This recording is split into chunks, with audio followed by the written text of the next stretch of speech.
Friends, இன்றைக்கி நம்ம chicken Chintamani பண்ண போகிறோம். அதுக்கு ஒரு வானல் அடுப்பில் வச்சு 100 ml நல்லெண்ணெய் ஊற்றிக்கலாம். எண்ணெய் காஞ்ச உடனே ஒரு 100 கிராம் சின்ன வெங்காயத்தை நீல வாக்கில் கட் பண்ணி போட்டுக்கோங்க. அதுக்கப்புறம் 100 கிராம் சின்ன வெங்காயம் பொடியாக நறுக்குனது, அது நீல வாக்கில் கட் பண்ணியிருக்கு, இது பொடியாக நறுக்கியிருக்கு. வெங்காயத்தை நல்லா வதக்குங்க. பாதி வதங்கினோடனே வரமிளகாயை விதையை எடுத்துட்டு ஒரு 20 மிளகாய் உங்கள் காரத்துக்கு ஏற்ற மாதிரி போட்டுக்கோங்க. உள்ள சீடெல்லாம் எடுத்துட்டு போட்டுருங்க.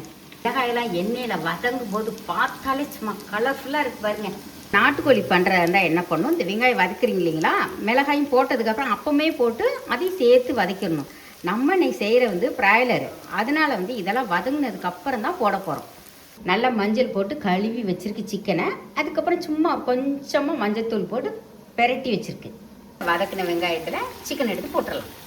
எல்லா சிக்கனையும் போட்டாச்சு. போட்டுட்டு நல்லா ஒரு வதக்குங்க.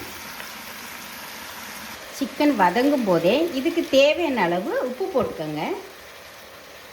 உப்பு போட்டதுக்கப்புறம் ஒரு கைப்பிடி கருவேப்பிலை போட்டுக்கோங்க. கருவேப்பிலை உப்பு போட்டு நல்லா சிக்கனை ஒரு வதக்கிடுங்க. நல்லா வெந்துருச்சு. கொஞ்சம் லைட்டாக தண்ணி இருக்க மாதிரி இருக்கு இல்லையா, அது ட்ரை ஆகிறதுக்காக துருவின தேங்காய் நம்ம கொஞ்சம் போட்டுக்கலாம். போட்டோம்னா அந்த தண்ணியை தேங்காய் இழுத்துரும், ட்ரையாகவும் ஆயிரும். பொடியாக நறுக்குன்னு கொத்தமல்லி போட்டுக்கோங்க. இப்போ ஒரு அருமையான சுவையில் சிக்கன் சிந்தாமணி ரெடி ஆயிடுச்சு.